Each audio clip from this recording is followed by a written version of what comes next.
Je voulais vous parler aujourd'hui de l'onboarding, encore un mot anglais, qui définit toutes les pratiques au sein d'une entreprise pour préparer l'accueil et l'intégration des nouveaux collaborateurs. Le plus important pour moi, avant de recruter un collaborateur, il faut qu'on puisse avoir une entreprise qui donne envie aux collaborateurs de nous rejoindre.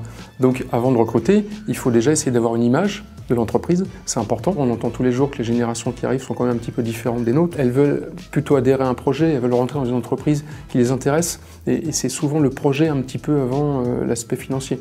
Donc il faut qu'ils aient envie de rentrer dans l'entreprise, donc pour ça il faut qu'une bonne image. Alors que la marque employeur, c'est un petit peu le mot qui correspond aux entreprises qui ont un service communication, mais au moins travailler pour donner une bonne image aux collaborateurs qui pourraient postuler.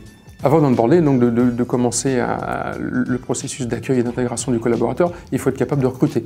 Donc pour recruter, mais il faut aussi du réseau pour que les gens autour de vous parlent de votre entreprise, puissent attirer des jeunes talents. Ce qui peut être bien, c'est connaître des cabinets de recrutement ou des gens dont c'est le métier de recruter. Donc ça, c'est toutes les prémices qui nous permettent de pouvoir espérer embaucher quelqu'un.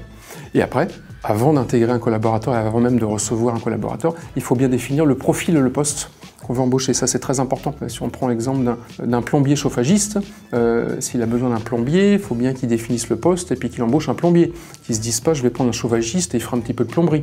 Parce que ça, si ça ne lui plaît pas, à un moment donné, la personne ne va pas rester. Donc c'est très important de très bien définir le poste pour prendre le bon collaborateur. Après arrive la période ou le moment où on va trouver un candidat, il va falloir faire un entretien.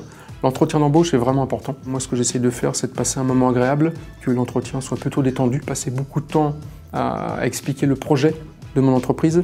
Je pense aujourd'hui qu'un collaborateur qui est recruté parce qu'il est séduit par le projet de son entreprise a beaucoup plus de chances de rester au sein de l'entreprise que si c'est juste un projet, qu'on démarche quelqu'un et on débauche quelqu'un pour l'aspect financier. Toute entreprise n'a pas une stratégie de communication et pour l'avenir, pour essayer de faire envie aux gens, mais il faut essayer de définir un projet pour l'entreprise. L'entretien, il doit être fluide, il doit être agréable pour les deux parties. Il faut vraiment essayer de préparer un petit peu l'entretien de manière à balayer tous les sujets, faire une petite checklist, être sûr de ne pas oublier des choses qui sont idiotes, hein.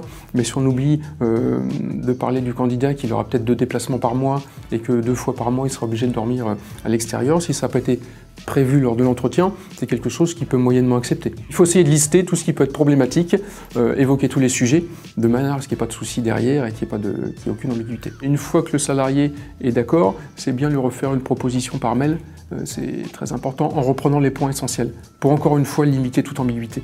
Sur le nombre d'heures travaillées, par exemple, sur les dates de fermeture des congés, ça peut être aussi un point. On a juste oublié de préciser qu'on fermait au mois de juillet parce qu'on avait une activité qui faisait qu'au mois d'août on avait beaucoup de travail, mais il se trouve que son conjoint ou sa conjointe, elle prend ses vacances au mois d'août. Donc essayez, encore une fois, de prendre tous les points qui sont essentiels, où il pourrait y avoir un litige ou une incompréhension, et le relister dans un mail qui permette de limiter toute problématique. Le deuxième temps, après l'entretien, en espérant qu'il ait été réussi et que le collaborateur ou que le salarié ait envie de rejoindre votre entreprise, il y a une petite période entre l'entretien et le moment où il va réellement commencer son emploi dans votre entreprise.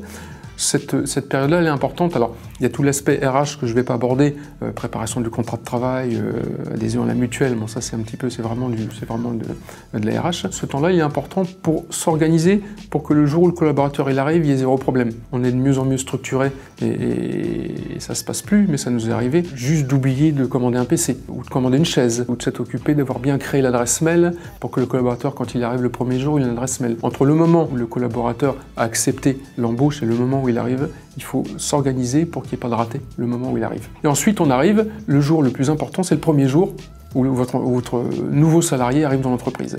C'est un jour qui est important pour les deux. On se souvient toujours du premier jour qu'on a eu dans une entreprise.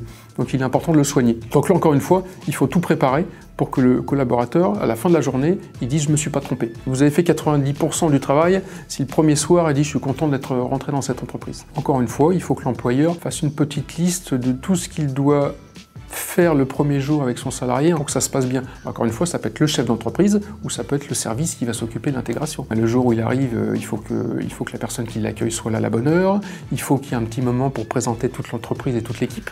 Ça c'est important pour qu'il ait l'impression de voir tout le monde.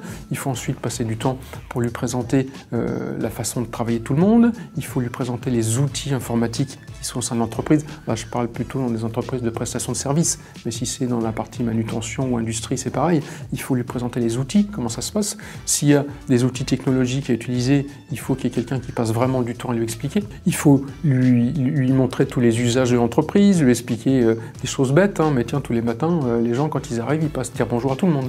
Ça nous arrivait, nous, quelqu'un, ça n'avait pas été précisé, la personne rentrait dans son bureau, et puis au bout de 3 semaines, les gens disent, tiens, lui, il dit pas bonjour, juste parce qu'il savait pas qu'il fallait dire bonjour à tout le monde. Expliquer un petit peu, je sais pas, s'il y a la pause qui est faite maintenant, que c'est une habitude, comment ça se passe les congés, qu'on demande peut-être aux plus anciens, c'est eux qui choisissent peut-être leur congé en premier. Voilà, bien préciser tous les usages de l'entreprise, que la personne sache vraiment comment utiliser les outils, comment on fait pour lui faire une demande de congé. C'est important qu'il connaisse l'entreprise et vraiment passer beaucoup de temps. Et également, passer beaucoup de temps pour lui expliquer qu'est-ce qu'il va faire, la charge de travail qu'il aura, les indicateurs de performance. Toujours important de dire aux collaborateurs, voilà, je vais te demander, tu vas avoir une charge de travail, il faudra la faire sur ton mois, on fera un point tous les mois, toutes les semaines, mais c'est important qu'il prenne connaissance vraiment de son emploi. Et le mieux, quand c'est possible, c'est essayer de lui attribuer un référent, quelqu'un auprès de qui il peut aller voir librement, sans tabou, et pouvoir poser toutes les questions, et que ce référent soit d'accord et content de le faire.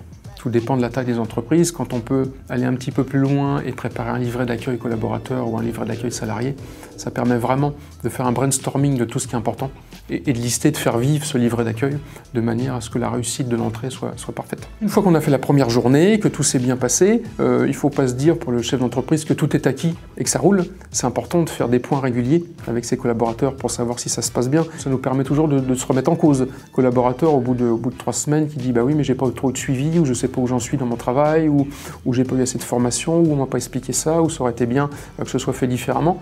Toujours un petit peu prendre le pouls, c'est de la communication.